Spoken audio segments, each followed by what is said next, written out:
My grandson convinced my 85-year-old grandma she had dementia by gaslighting her for 18 months. I'm Neurologist, who proved she was perfectly healthy. My grandson Tyler convinced my 85-year-old grandmother Eleanor that she had rapidly progressing dementia by systematically gaslighting her for 18 months. He'd move her belongings and tell her she'd misplaced them due to memory loss. He'd cancel her appointments and tell her she'd forgotten they existed. He'd change dates on calendars to confuse her about time. He'd tell her stories about conversations that never happened and insist she was forgetting them. He'd introduce her to people claiming they were old friends she should remember. He created an elaborate web of psychological manipulation designed to make a completely healthy, sharp woman believe her mind was failing, so she'd give him control of her finances and estate worth $8.4 million. Grandma became terrified of her own mind. She stopped driving because Tyler convinced her she kept getting lost. She stopped managing her own bills because Tyler said she kept making mistakes. She stopped seeing friends because she was embarrassed about her supposed memory problems. She became isolated and dependent on Tyler for everything, exactly as he'd planned. When doctors diagnosed her with Alzheimer's disease based on Tyler's reports of her symptoms and behavior, Tyler used the diagnosis to get power of attorney. He started transferring her money into accounts he controlled. He began selling her properties. He told the family that Grandma's dementia was so severe she needed full-time care and he was heroically providing it. But I'm Dr. Marcus Chen, 51 years old, a board-certified neurologist specializing in dementia and cognitive disorders. I've diagnosed and treated over 5,000 dementia patients in my 28-year career. I know what real Alzheimer's looks like, and something about Grandma's case didn't add up. The timeline was wrong, the symptoms were inconsistent, the progression didn't match any known dementia pattern. I suspected Tyler was lying about Grandma's condition, and I was determined to prove it. This is the story of how my cousin Tyler gaslighted my grandmother into believing she had dementia so he could steal her fortune, and how I used neurological testing and psychiatric evaluation to prove Grandma was cognitively normal, exposed Tyler's psychological abuse, get him convicted of elder abuse and fraud, send him to prison for 16 years, and restore Grandma's confidence in her own mind. My grandmother Eleanor Chen was 85 years old in 2022, and she was one of the sharpest people I knew. She'd been a mathematics professor at UCLA for 40 years before retiring in 2007. She'd published extensively. She'd mentored hundreds of students. Her mind was brilliant and remained so well into her 80s. She lived independently in her Pasadena home. She managed complex financial portfolios. She volunteered teaching math to underprivileged students. She traveled internationally. She had an active, vibrant intellectual life. Grandma was my hero and my inspiration for going into medicine. Grandma had substantial wealth. She owned her Pasadena home worth $3.2 million. She had investment accounts worth $4.8 million from decades of careful saving and wise investing. She had rental properties worth $1.9 million, total estate approximately $8.4 million.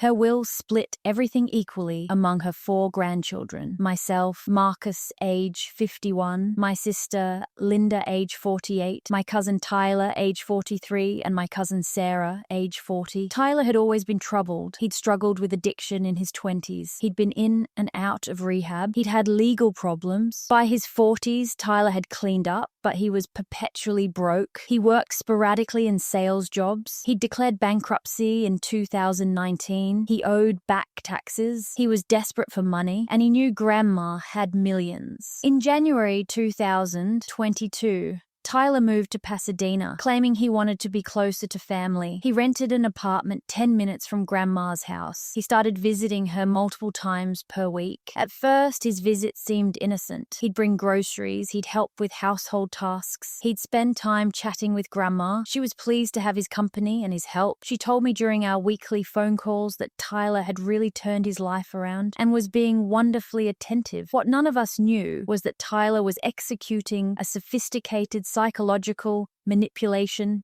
campaign. He'd researched dementia symptoms online. He'd studied gaslighting techniques. He'd planned exactly how to make Grandma doubt her own mind. His strategy was diabolical, and it started with small things. Tyler would visit when Grandma wasn't home and move items in her house. He'd take her reading glasses from the table and put them in a kitchen drawer. When Grandma couldn't find them, Tyler would express concern. "Grandma, you're always misplacing things lately. Are you feeling okay? Do you remember where you put them last?" Grandma would be confused, but would eventually find the glasses where she didn't remember putting them. Tyler's seed of doubt was planted. He'd take mail from her mailbox before she saw it, then mention appointments or bills that Grandma had no knowledge of. "Grandma, your dentist appointment is tomorrow, don't forget." Grandma would have no record of scheduling such an appointment. Tyler would show her a confirmation email he'd forged. "Grandma, you scheduled this last month, remember? You're forgetting things. Maybe you should let me help manage your calendar." Over months, Tyler escalated the gaslighting. He'd set Grandma's clocks to wrong times, so she'd miss appointments, then arrive confused about when things were scheduled. He'd change dates on her wall calendar when she wasn't looking, so she'd think events were on different days than they actually were.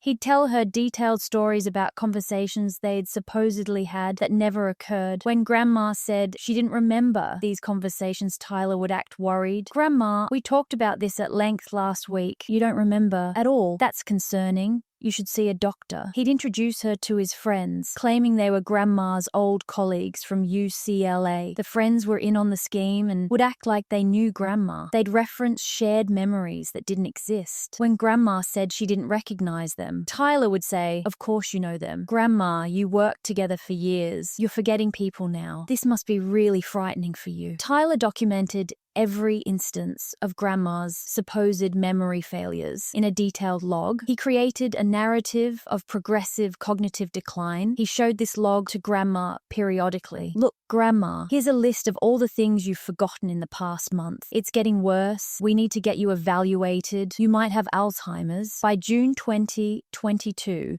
Grandma was terrified. She believed her mind was failing. She stopped driving because Tyler had convinced her she'd gotten lost several times though these incidents never actually happened. She stopped managing her bills because Tyler said she'd been making mathematical errors, though her financial records were actually perfect. She stopped seeing friends because she was embarrassed about her memory problems. She became socially isolated and completely dependent on Tyler, exactly what he wanted. Tyler took Grandma to see a general practitioner, Dr. Robert Hayes, in July 2022. Tyler did all the talking. He told Dr. Hayes that Grandma had severe memory problems, that she forgot appointments and conversations, that she got confused about time and place, that she repeated herself constantly, that she didn't recognize old friends. Dr. Hayes performed a basic cognitive screening test called the mini mental state examination. Grandma was so anxious and convinced she'd fail that she performed poorly. She second-guessed her answers. She got flustered. She scored 22 out of 30, which is in the mild dementia range. Dr. Hayes diagnosed probable Alzheimer's disease based on Tyler's history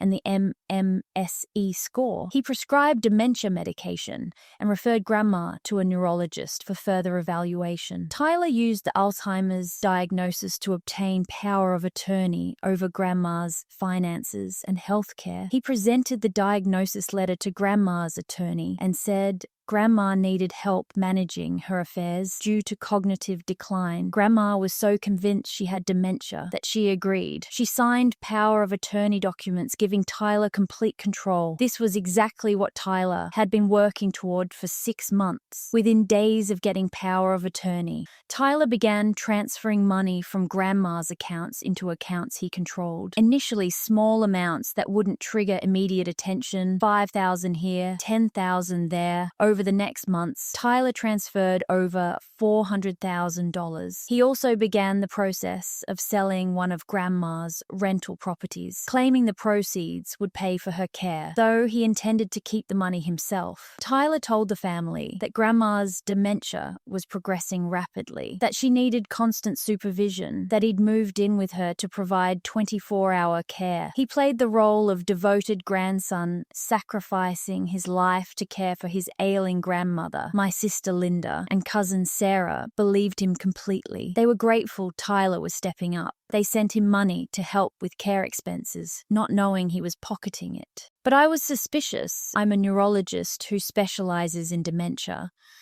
I've seen thousands of Alzheimer's cases, and everything about Grandma's supposed dementia seemed wrong. Alzheimer's is a progressive disease that typically develops over years. Grandma had supposedly gone from completely normal to significantly impaired in 6 months. That's not how Alzheimer's works. Also, Tyler's descriptions of her symptoms didn't match classic Alzheimer's presentations. He described her as confused about recent events, but having perfect memory of distant past. Real Alzheimer's affects short-term and long-term memory. He described her as anxious and scared, which can happen with dementia, but usually patients have less awareness of their deficits, not more. Grandma supposedly knew she was forgetting things, which is unusual in moderate to severe dementia. Everything felt off. I asked Tyler if I could see Grandma to evaluate her myself. Tyler made excuses. She's having a bad week. She gets agitated with too many visitors. Her doctor said to minimize stress. Every time I suggested visiting, Tyler had a reason why it wasn't a good time. This avoidance made me more suspicious. If Grandma really had dementia, why would Tyler prevent her neurologist's grandson from seeing her? What was he hiding? In October 2022, I showed up at Grandma's house unannounced. Tyler answered the door and was visibly uncomfortable. He tried to block me from entering, saying Grandma was sleeping. I pushed past him and found Grandma sitting in the living room, reading a complex mathematics journal. She looked up and smiled. "Marcus, what a wonderful surprise. Come sit with me. I'm reading this fascinating paper on topology." Her eyes were bright and engaged. Her speech was clear and coherent. She spent 30 minutes discussing the mathematical concepts in the journal with complete understanding and insight.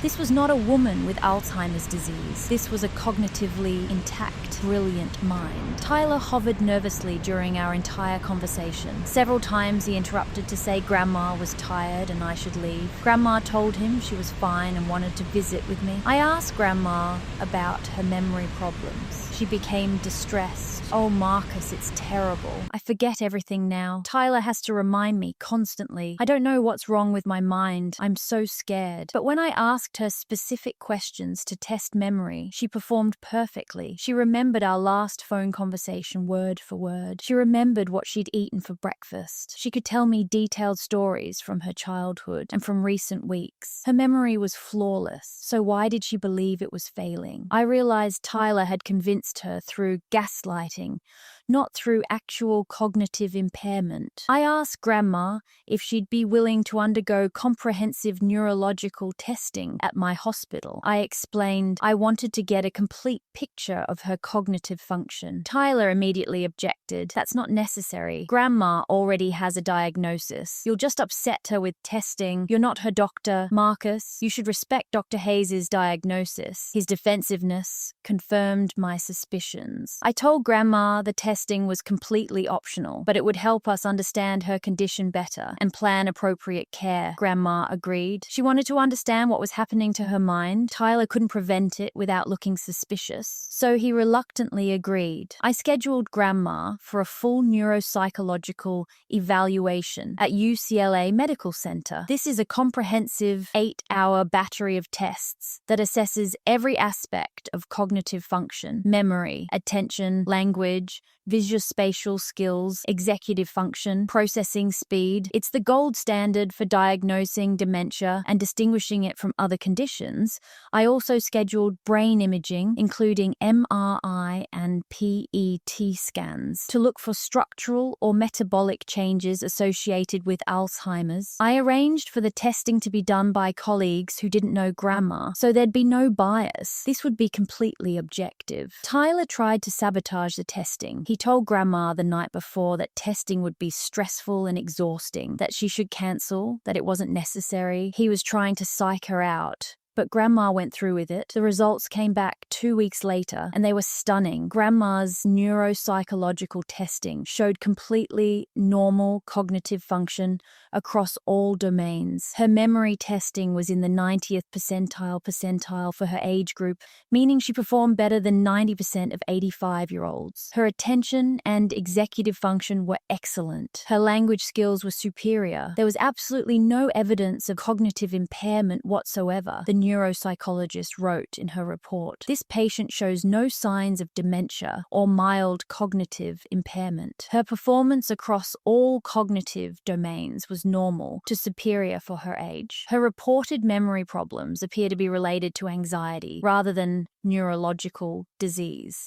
The brain imaging was equally clear. Grandma's MRI showed age-appropriate changes, but no atrophy or structural abnormalities. Her PET scan showed normal metabolic activity, with no patterns suggestive of Alzheimer's disease. From a neurological standpoint, Grandma's brain was healthy. I arranged for Grandma to see a psychiatrist colleague, Dr. Sarah Martinez, who specializes in anxiety and elder mental health. Dr. Martinez evaluated Grandma and diagnosed severe anxiety and what she called induced delusional disorder. Grandma had been systematically manipulated into believing she had cognitive impairment when she didn't. The manipulation had caused real psychological distress and anxiety, which in turn caused Grandma to perform poorly on brief screening tests and to doubt her own memory, even when it was actually functioning normally. Dr. Martinez compared it to how hypochondriacs can develop real symptoms from believing they're sick. Grandma's anxiety about having dementia had created a feedback loop where she was hypervigilant about any small memory lapse, which is normal, interpreted it as evidence of disease, became more anxious, and performed worse on testing. It was entirely psychological, not neurological. I showed all the test results to Grandma. I explained that her brain was healthy, that she didn't have Alzheimer's or any dementia, that her mind was working perfectly. Grandma was overwhelmed. But I forget things. Tyler shows me lists of things I've forgotten. How can I be normal? I explained that Tyler had been manipulating her, that he'd been moving her things and then claiming she'd misplaced them, that he'd been lying about conversations and appointments, that he'd been gaslighting her to make her believe she was impaired so he could control her finances. Grandma initially couldn't believe it. Tyler wouldn't do that. He's been taking care of me. But as I walked her through specific examples, she started recognizing the patterns. She remembered feeling confused about why her glasses were in strange places, about appointments she had no memory of scheduling, about conversations Tyler claimed they'd had that felt unfamiliar. She realized she'd been manipulated. I asked Grandma's permission to investigate Tyler's finances. She granted me access to her accounts. What I found was shocking. Tyler had transferred $680,000 from Grandma's accounts to his own accounts over 8 months. He'd sold one of her rental properties for $840,000 and kept the entire proceeds. He'd taken out a line of credit against her house for $300,000. Total theft of $1.82 million. He'd done all of this using the power of attorney he'd obtained through fraud. None of the transfers were for Grandma's care. They were pure theft. Tyler had bought himself a new car, taken expensive vacations, paid off his debts, purchased luxury items, all with Grandma's money, while pretending to be her caretaker. I reported everything to Adult Protective Services and to the Los Angeles Police Department Financial Crimes Division. I provided the neurological test results proving Grandma was cognitively normal. The psychiatric evaluation showing Tyler's manipulation had caused psychological harm. The financial records showing systematic theft. The timeline documenting how Tyler's gaslighting campaign had coincided with his financial exploitation. I provided copies of Tyler's gaslighting log where he documented his manipulation tactics. He'd been stupid enough to keep written records of how he was psychologically abusing Grandma. Police arrested Tyler in December 2022. He was charged with elder abuse, financial exploitation, fraud, forgery of medical records, and conspiracy. The forgery charge stemmed from Tyler fabricating and altering documents to make Grandma's condition appear worse than it was, including creating fake notes, supposedly, from Dr. Hayes. Police searched Tyler's apartment and found the smoking gun,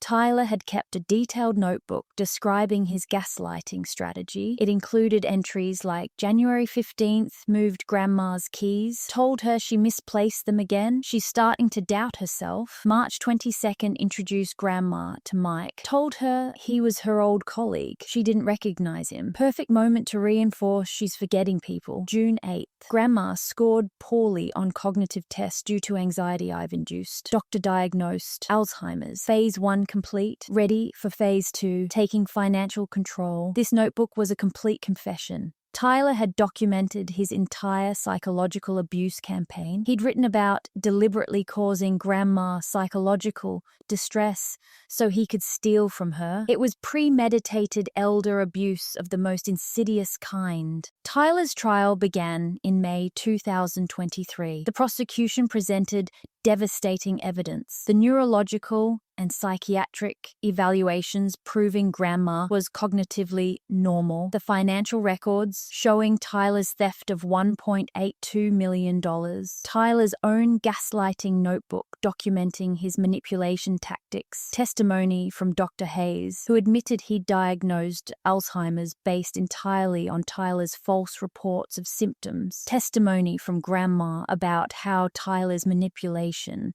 had made her believe her mind was failing and had caused severe anxiety and depression. Testimony from me explaining the medical evidence and why Tyler's claims about Grandma's dementia were false. I testified for 6 hours. I explained in detail why Grandma's test results proved she didn't have dementia. I explained how Tyler's gaslighting created psychological symptoms that mimicked cognitive impairment. I showed the jury Grandma's brain scans and explained what healthy aging looks like versus Alzheimer's. I made it clear that Tyler had fabricated a medical condition to exploit an elderly woman. The jury was horrified. Several jurors were visibly upset learning about Tyler's psychological manipulation. The defense tried to argue that Tyler genuinely believed Grandma had dementia and was trying to help her. This argument collapsed when the prosecution presented Tyler's gaslighting notebook. If Tyler believed Grandma had real dementia, why did his notebook describe deliberately causing her to doubt herself? Why did it describe introducing her to strangers and claiming they were old friends? Why did it describe the gaslighting as phase 1 and taking financial control as phase 2? Everything in his own handwriting proved his intent was to deceive and steal, not to help. Tyler took the stand, and it was a disaster. He claimed he'd kept the notebook to track Grandma's symptoms. When asked why he described deliberately moving her belongings, Tyler claimed he was just documenting where he'd found things. When asked about the phrase, phase 1 complete, ready for phase 2, he claimed that meant he was ready to help her more. None of it made sense, and the jury saw through every lie. Under cross-examination, Tyler admitted he'd been in severe financial distress and needed money. He admitted he knew Grandma had millions. He admitted obtaining power of attorney gave him access to her accounts. He admitted transferring large sums to himself. He tried to claim it was for Grandma's care, but couldn't provide any evidence of care expenses. He'd stolen every penny. The jury deliberated 8 hours. They found Tyler guilty on all charges: elder abuse, financial exploitation, fraud, forgery, and conspiracy. His face showed shock when the verdicts were read. He'd been confident his manipulation was so clever he'd get away with it. He'd underestimated how thoroughly I'd investigate and how damning the medical evidence would be. Sentencing was in July 2023. The judge was harsh. Mr. Chen, you engaged in one of the most despicable forms of elder abuse I've encountered. You didn't just steal money from your grandmother. You systematically destroyed her confidence in her own mind. You made a brilliant, accomplished woman believe she had a devastating disease. You caused her severe psychological distress over 18 months. You isolated her from family and friends. You gaslighted her with sophisticated psychological manipulation techniques. You documented your abuse like you were proud of it. You stole nearly $2 million while pretending to be her devoted caretaker. The court finds that you are extremely dangerous and manipulative. You represent a severe threat to any vulnerable person person who might trust you. I am sentencing you to 16 years in state prison with no possibility of parole for 13 years. You will pay full restitution of $1.82 million. You are permanently banned from serving in any fiduciary capacity, and you are required to register as an elder abuser. What you did was psychological torture, and you will pay dearly for it. 16 years. Tyler was 43. He'd be 59 at minimum before parole consideration. He'd spent 18 months gaslighting Grandma, and he'd spent 16 years paying for it. The criminal conviction meant all the power of attorney documents were voided as fraudulently obtained. All financial transactions Tyler made were reversed. Grandma recovered her entire $1.82 million plus interest and damages. Her rental property was repurchased. Her credit line was paid off. Her estate was fully restored. But more importantly, Grandma's confidence was restored. Once she understood she didn't have dementia and that Tyler had manipulated her, she began therapy with Dr. Martinez to process the psychological trauma. Over months, Grandma recovered her self-assurance. She started driving again. She resumed managing her own finances. She reconnected with friends. She went back to volunteering. She traveled to conferences. She returned to being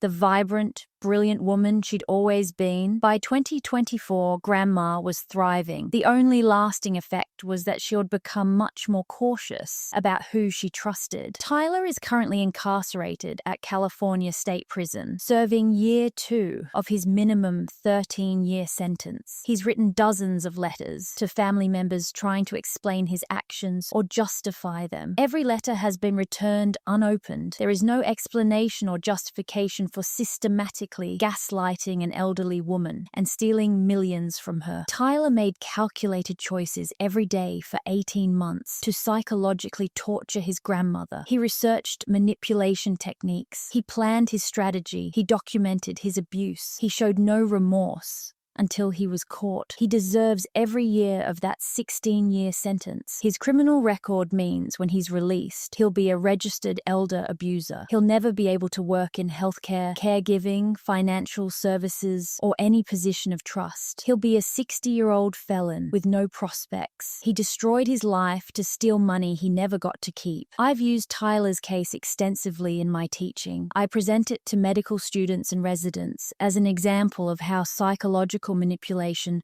can mimic dementia, how important it is to do comprehensive testing before diagnosing dementia, especially when the presentation is atypical, how families can use fake dementia diagnoses to exploit elderly relatives. I've published papers about the case in neurology and geriatrics journals. I've presented at national conferences about recognizing gaslighting and psychological abuse in elderly populations. If Tyler's abuse of Grandma can help doctors better recognize and prevent similar cases, then something positive came from it. Grandma has become an advocate as well. She speaks at senior centers about financial exploitation and psychological abuse. She tells her story to help other elderly people recognize warning signs. She's helped establish stronger protections in California for elderly people against fraudulent power of attorney. Grandma's law, as some call it, requires independent medical evaluation by a board-certified specialist before power of attorney can be granted based on cognitive impairment claims. Some people have told me I was harsh, pursuing such severe charges against my own cousin. Those people don't understand the magnitude of what Tyler did.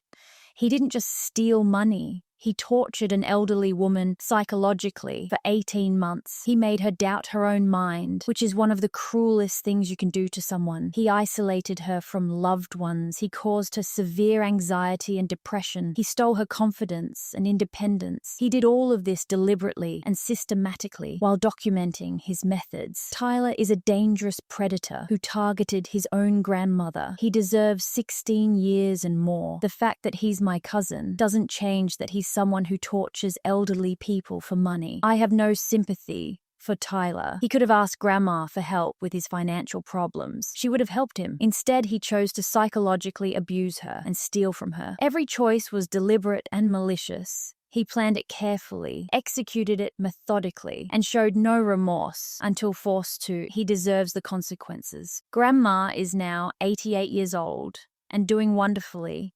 She's still sharp, still active, still engaged with mathematics and teaching. She tells everyone that having a neurologist grandson saved her from permanent psychological damage and financial ruin. She says if I hadn't recognized that her supposed dementia didn't match real Alzheimer's patterns, she might never have known she was being manipulated. She credits me with giving her back her confidence in her mind, which is the most valuable thing Tyler tried to steal. Our relationship is stronger than ever. Grandma knows I'll always use my medical expertise to protect her. And I know she's one of the strongest people I've ever met.